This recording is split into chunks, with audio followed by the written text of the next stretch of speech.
Beautiful soul, नमस्कार। कैसे हैं आप लोग? Welcome to my channel tarot by Rajneesh. और खास करके ये पिक अ कार्ड रीडिंग में आपका बहुत बहुत दिल से स्वागत है। आज जो रीडिंग होगी वो खास होगी। वो खास इसलिए होगी कि आज की रीडिंग थोड़ी मिस्टीरियस रीडिंग रहेगी। मैंने इस कार्ड को शफल करके रखा है और कार्ड्स में मैंने ये पाया है कि ये कार्ड्स कभी भी झूठ तो नहीं बोलते हैं, क्योंकि डायरेक्ट यूनिवर्स से चैनलाइज होके आते हैं मैसेजेस। सो आई होप कि ये आपको सही रीडिंग आज आपको मिले। हो सकता है कंडीशन सिचुएशन सबकी एक जैसी ना हो, तो जिनसे रिजोनेट करे वो डेफिनेटली इस रीडिंग को ले लें। ये टाइमलेस रीडिंग रहेगी, यानी कि आज से अगर 1 साल के बाद भी यूट्यूब पे अगर आप देख रहे हैं तो ये रीडिंग आपके लिए है, सिर्फ आपके लिए है। इस रीडिंग में कोई भी गलत या सही कार्ड नंबर जो आपने चुना का आपको लगता है कि नहीं मैंने गलत चुन लिया या सही, विश्वास कीजिए आप जो भी नंबर चुनेंगे वो नंबर ही आपके लिए रहेगा। और अगर ये रीडिंग रिजोनेट कर रही है तो उसको लीजिए। मेरा एडवाइस ये भी है कि आप पूरे वीडियो को देखिए। ज्यादा बड़ी वीडियो तो नहीं रहेगी, लेकिन हाँ फिर भी पूरा देखिए। शायद हो सकता है कि आपके सिचुएशन नंबर 3 पे चले जा रहे हैं, तो अगर मिलता है कुछ अच्छा तो लेने में कोई बुराई नहीं है, उसे ग्रहण कीजिए और आगे बढ़िए। तो इस रीडिंग में कोई भी गलत या सही कार्ड नहीं है। जैसे मैंने कहा, अपने इंट्यूशन को सुनिए, आपके दिल जो कह रहा है आंखें बंद कीजिएगा। मैं आऊंगा उस पे उसको चुनिए। हार्ट से जो नंबर आपको लगता है कि जिस नंबर से आपका मन रिजोनेट कर रहा है, जो नंबर आपको पसंद है, 1 2 3 न्यूमरोलॉजिकली बहुत स्ट्रॉन्ग नंबर्स होते हैं। Number 1, number 2, number 3। नंबर 1 जो हो जाता है वो आपका न्यू बिगनिंग बताता है, एक नई शुरुआत बताता है।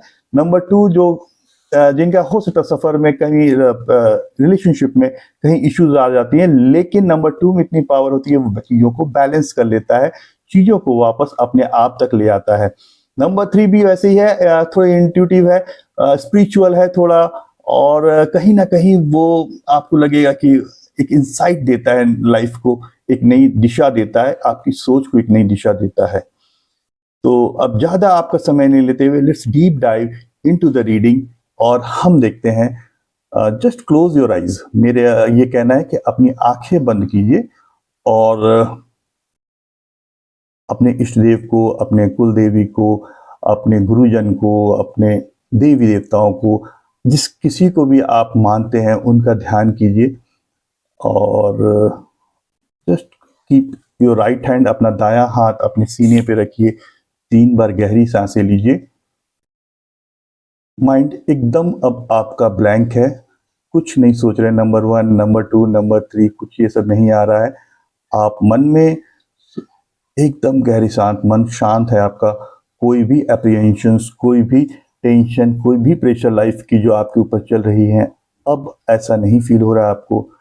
गहरी सांस लीजिए, रोकिए, अब रिलीज कीजिए सांसों को। मन शांत शांत शांत हो रहा है, बहुत शांत हो चुके हैं अब आप। यू आर फीलिंग गुड, अच्छा लग रहा है अभी आपको। और अब आंखें खोलिए और जिस नंबर पे आपको लगता है कि वो नंबर आपसे रिजोनेट कर रहा है, वो नंबर ही आपका नंबर है। मन में सोच लीजिए वो नंबर। एंड आई होप जिनको अभी भी ऐसा लग रहा है कि वो नहीं सोच पाए हैं, तो आप इस वीडियो को पॉज कर सकते हैं, अभी रोक सकते हैं, और उसकी जगह पे आप थोड़ा सा और ध्यान लगा लें। अगर मन शांत नहीं हुआ है तो थोड़ा सा ध्यान और लगा लें तो मन शांत हो जाएगा। फिर आंखें खोलिए और अपने पसंद का तो नहीं बोलूँगा, हाँ जिससे रिजोनेट हो रहा है, जिससे आपको फील हो रहा है कि आपसे वो नंबर आपको आपका नंबर है, वो उस नंबर को सिलेक्ट कीजिए and enjoy the reading. Coming reading क्या आ रहा है, चलिए आगे बढ़ते हैं। तो देखिए, अब जिन्होंने नंबर 1 सिलेक्ट किया उनका कार्ड है द सन का कार्ड। द सन का कार्ड कह रहा है कि ये जो है बेसिकली जो सन का कार्ड है ये कह रहा है कि ये द लव सीकर्स हैं, ये द लव सीकर्स हैं। और जो दूसरा कार्ड जिन्होंने नंबर 2 कार्ड पसंद किया उनके लिए ये कार्ड आया द लवर्स का कार्ड। द लवर्स का कार्ड यानी कि they are the people those who cultivate the love, जो किसानी करते बोलते हैं ना, पैदा करते हैं, जिनसे प्रेम पैदा होता है, ये वो लोग होते हैं। ये ऐसा ही कह रहा है कार्ड। और जो तीसरा है वो है द इम्प्रेस की कार्ड। द इम्प्रेस का कार्ड एक स्पिरिचुअल कार्ड भी बोल सकते हैं। ये वो लोग होते हैं जो अपने हार्ट जर्नी पे हैं, अपने दिल के सफर पे हैं, ये उनके लिए कार्ड है। तो ध्यान से देखिएगा, तीनों कार्ड्स आपको दिख रहे हैं। तो अब आपको पता है कि आपने कार्ड नंबर 1 चूज किया, कार्ड नंबर 2 चूज किया या कार्ड नंबर 3 चूज किया, और आप हैं क्या। हो सकता है कि जब मैं रीडिंग करूं, जब मैं आपको गाइडेंस दूं नंबर 1, नंबर 2, नंबर 3 की, तो आपको ऐसा लगे कि ये तो मैं नंबर 2 से ज्यादा रिजोनेट कर रहा हूं, तो उसलिए पूरी रीडिंग लीजिए। अच्छाइयां कहीं से भी ली जा सकती है। ये टाइमलेस रीडिंग, जैसे मैंने कहा, ये टाइमलेस रीडिंग है, जनरलाइज रीडिंग है और कलेक्टिव रीडिंग है। यानी अगर 1 साल के बाद भी ये यूट्यूब में आपके सामने आ जाए तो इस रीडिंग को पे आप ट्रस्ट कर सकते हैं। ठीक है, ये गाइडेंस सही रहेगी। डोंट वरी अबाउट क्या होने वाला है, नहीं होने वाला है। तीनों कार्ड में कोई भी सही या कोई भी गलत नहीं है, सब अपनी जगह पे। सब इस चीज से जानिए कि सब अपने अपनी लाइफ जर्नी, अपने रिलेशनशिप जर्नी, अपने लव जर्नी, अपने लव लाइफ में एक अपनी यूनिक जर्नी कर रहे हैं, और सबके सिचुएशन एक जैसे नहीं हो सकते हैं, सबकी यूनिक सिचुएशन है। तो लेट्स डाइव शॉर्टली, एक एक करके मैं आपको तीनों कार्ड्स के रीडिंग गाइडेंस देता हूं। तो जिन्होंने नंबर 1 चूज किया था, ये समझिए नंबर 1 जो हमेशा होता है, तो सन का कार्ड आया। न्यूमरोलॉजी में भी देखिएगा तो अगर ये बोलता है द न्यू बिगनिंग, एक नई शुरुआत होती है। नंबर्स में भी देखिएगा तो नंबर सिस्टम में शुरू होता है, 0 के बाद जो सबसे पहला नंबर आता है वो नंबर 1 आता है।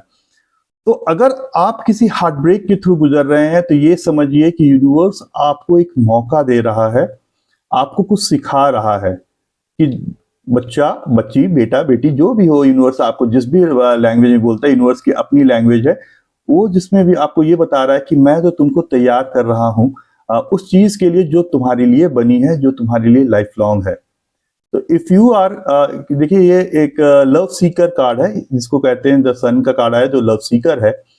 तो आप कहीं ना कहीं अगर अभी इस समय हार्ट ब्रेक से गुजर रहे हैं, बहुत टूटे और महसूस कर रहे हैं, आपको लग रहा है कि आप क्या करें क्या ना करें, इस स्थिति में फंसे हुए हैं, तो ये नंबर 1 का कार्ड आपको ये गाइडेंस दे रहा है कि हर एक अपने अपने एक लाइफ जर्नी में है। जैसे मैंने पहले भी कहा, आप भी अपने एक लाइफ जर्नी में हैं। अगर आपका दिल टूटा है कहीं भी और आप मायूस हैं, उदास हैं, ओवर थिंकिंग कर रहे हैं, स्टक हो गए लाइफ में, आपको समझ में नहीं आ रहा है कि क्या करें क्या ना करें, तो ये यूनिवर्स आपको गाइड कर रहा है कि अभी तक तो आपकी ट्रेनिंग क्लासेस चल रही थी, एक्चुअल आपको रिजल्ट्स अब आना शुरू होगा।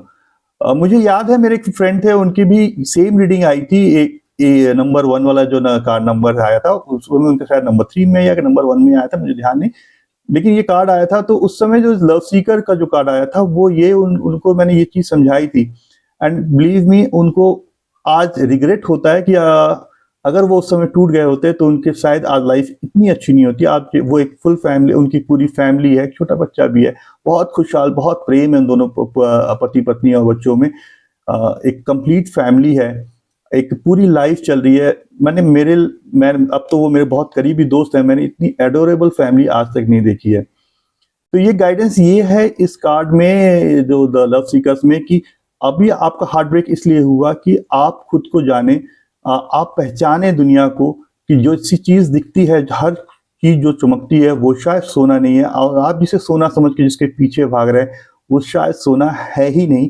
आपके लिए तो हीरा या उससे भी महंगी चीज कहीं ना कहीं रखी है, जो यूनिवर्स आपको देना चाह रहा है। और आप इस सेटबैक में जो आए हुए हैं, जो मायूस हैं, उसके कारण आप उस प्रोसेस को डिले कर रहे हैं। ज्यादा डिले मत कीजिए, come back to life, new connections is possible. ये कार्ड कह रहा है कि न्यू कनेक्शंस आ रहा है, न्यू बिगनिंग आ रहा है। स्टार्ट इंथुजियास्टिकली, एक बहुत इंथुजियाज्म से स्टार्ट कीजिए। जैसे छोटा बच्चा अपनी लाइफ को शुरू करता है, उसी तरह अपनी लाइफ को आप शुरू कीजिए। एक रीसेट बटन दबाइए। कंप्यूटर जब हैंग हो जाता है ना, अब जहां स्टक हैं, जिस पोजीशन पे स्टक हैं, उससे बाहर निकलिए। ये कार्ड ये बता रहा है आपको। अब चलते हैं नंबर 2 वालों पे, शॉर्ट रीडिंग उनके लिए करता हूं। नंबर 2 का जो था कार्ड आया था, वो नंबर 2 का कार्ड आया था, द लवर्स का कार्ड आया था। द लवर्स का कार्ड कह रहा है they are the cultivator of love. अच्छा, अब इन कार्ड वालों का, जिन्होंने इस कार्ड को चुना है, आप अपने पार्टनर से मिल चुके हैं अगर इस कंडीशन में है, बट आपको, अगर आप नहीं गुजर रहे हैं, तो चांसेस हैं कि आपका जो पार्टनर है, आपका जो पर्सन है, आप एक रफ फेज में एंट्री कर रहे हैं, अब करने वाले हैं या कर चुके हैं। अगर ऐसा कुछ है कि आपसे कहीं अब आपका मन कहीं और लगने लगा है अपने पार्टनर को छोड़ के, या आप दोनों के बीच में कोई थर्ड पार्टी की इन्वॉल्वमेंट है, तो माइंड इट, ये जर्नी आपने चुनी थी, ये जर्नी आपने लिया था जब आपने उनको पसंद किया था, या उन्होंने आप दोनों ने एक दूसरे को पसंद किया था, तब आप दोनों एक दूसरे के लिए ही बने थे। तो अब बीच रास्ते में इनको नहीं छोड़िए। कम्युनिकेशन पे एफर्ट कीजिए, बहुत ज्यादा इंपॉर्टेंट है। कम्युनिकेशन पे अपनी फोकस बनाए रखिए। चीजें समझिए कि प्रेम जो होता है ये कंसिस्टेंट एफर्ट, एक लगातार एफर्ट्स का नाम है, एक बार करके छोड़ देना जरूरी नहीं है।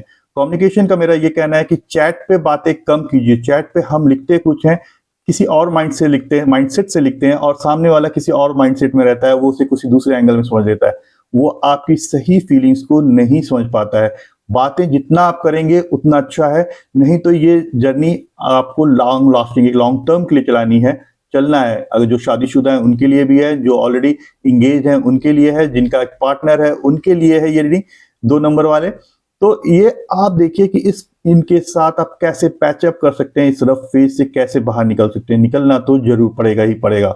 नहीं निकल पाएंगे तो ये आपकी मुसीबतें और बढ़ाएगा। एक लाइफ में आप फिर वापस नंबर 1 वाले स्टेज पे चले जाएंगे, वो मैं नहीं चाहूंगा कि आप जाएं। ठीक है, तो इस फेज को एंजॉय कीजिए, अपने लव वन के साथ रहिए, कम्युनिकेट कीजिए, एफर्ट्स लगाइए, उनको भी समझाइए। और एक वर्ड जैसे मैंने अपनी लास्ट रीडिंग में कहा था, एम्पैथेटिक होइए, समझिए उनके एंगल से भी चीजों को, नजरिए से भी दुनिया को देखने की कोशिश कीजिए। तब जाकर के ये रिलेशनशिप एक अच्छे मुकाम पे पहुंचेगा, एक हैप्पीनेस एंड पे आएगा। टाइम है अभी आपके लिए कि बहुत ही अच्छी बात है कि आपको आपका पार्टनर मिल गया, लेकिन इसको आपका पर्सन आपको मिल गया, लेकिन इसको संभाल के रखना की जिम्मेवारी भी आपकी है, जो कि पहले से ज्यादा टफ है। तो इस टफनेस को समझिए, आपको एफर्ट्स लगाने पड़ेंगे, क्योंकि आप कल्टीवेटर ऑफ लव हो। जिस दिन आपने कल्टीवेट लव करना छोड़ दिया, प्रेम की पैदाइश को बढ़ाना छोड़ दिया, उस दिन लव खत्म हो जाएगा। कंसिस्टेंट एफर्ट लगाने पड़ेंगे, कोशिशें करने पड़ेंगी, तब जाकर के आपका प्रेम पूर्ण रूप से विकसित होगा एंड आप एक हायर लेवल पे जा सकते हैं, सोच सकते हैं कि क्या कुछ किया जाए। ठीक है, इस प्रेम को बनाए रखने के लिए, और hopefully my blessings are with you.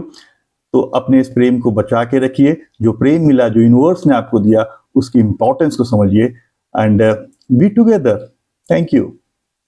अब जिन ऑडियंस ने अपना कार्ड नंबर 3 चुना था, यानी कि द इम्प्रेस चुना था, ये कार्ड बता रहा है, ये उन लोगों के लिए गाइडेंस है जो कि अपनी लव लाइफ जर्नी में चल चुके हैं।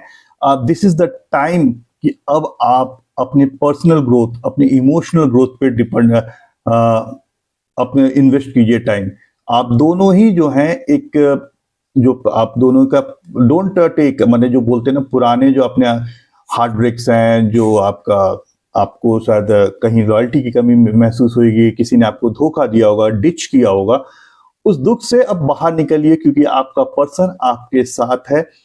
और मोस्ट प्रोबेबली आप दोनों का बैकग्राउंड बहुत कुछ एक दूसरे से मिलता जुलता है। वो भी शायद पिछला जो लाइफ था, उनका पास्ट लाइफ था, वो ऐसा ही था, उनको भी कहीं से धोखा मिला था।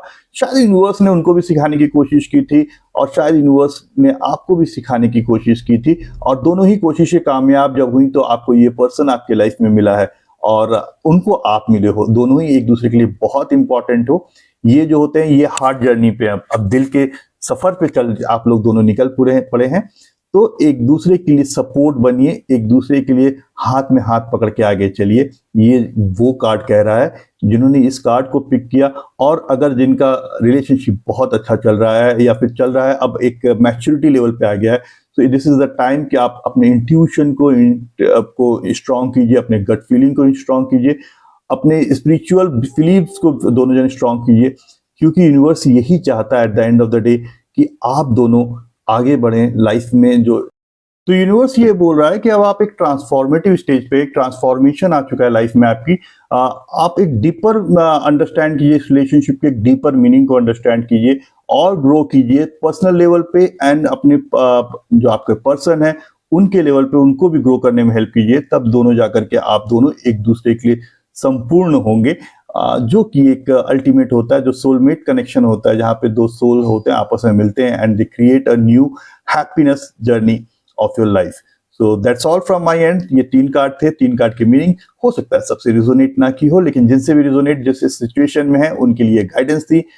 एंड आई होप आपको ये रीडिंग पसंद आई होगी। अगर पसंद आई तो डू कमेंट बिलो कि हाँ क्या क्या आपको लगा, कि आप किस स्टेटस में है, किस नंबर 1 में है, नंबर 2 में है, नंबर 3 में है, इरेस्पेक्टिव कि आपने क्या पसंद किया था। लेकिन जो गाइडेंस आई है वो इन कार्ड्स के थ्रू आई है। तो टिपिक इट अप। हो सकता है नंबर 1 में आप लिख सकते हैं कि मैंने नंबर 1 पसंद किया था, लेकिन नंबर 2 की रीडिंग मेरे लिए एप्ट थी। जो मैच्योरिटी लेवल पे है वो कह सकते हैं कि मैं नंबर 3 पे था, लेकिन मैंने नंबर 2 पसंद किया था। तो इट्स नॉट कि आपस में हर चीज सही नहीं हो सकती, लेकिन कुछ हद तक क्योंकि सबसे रिजोनेट करना मुश्किल है, कुछ हद तक ये रीडिंग डेफिनेटली आपको आपसे सूट करेगी, आपको आपसे मैच करेगी। ये 3 कंडीशन होते हैं, जैसे मैंने पहले भी कहा था कि या तो हम साथ साथ चल रहे हैं, या हम आगे बढ़ रहे हैं, या हमारा पर्सन आगे बढ़ गया, या हमने किसी को छोड़ दिया। बट लाइफ में मूव ऑन करते रहना, मूव ऑन मतलब छोड़ के कूदना नहीं, लाइफ में चलते रहना, गो विद द फ्लो जो होता है वो होना जरूरी है। तो just go with the flow and enjoy, take rest and have a blessed day. Thank you, stay blessed, bye bye.